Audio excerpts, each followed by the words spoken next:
Die alte Treppe quietscht, macht Geräusche. Was machen? Einige empfehlen Sandstrahlen, Schleifen, streichen. Ja, das kann man alles machen, halt, aber die Treppe wird immer wieder quietschen, dadurch, dass man das nicht vernünftig befestigen kann oder die Geräusche wegmachen kann.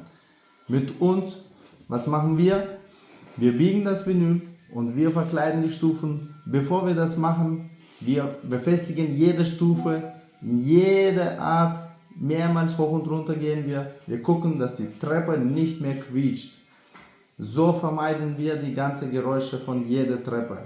Deswegen, wenn Sie eine alte Treppe haben, wenn euch stören die Geräusche, dann habt ihr nur eine Lösung. Die Treppe muss verkleidet werden.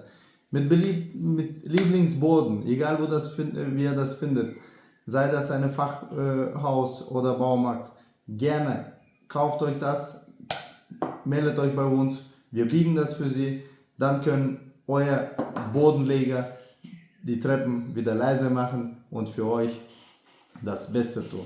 Nur bei MV Treppensystem, gerne meldet euch bei uns, wir warten euch.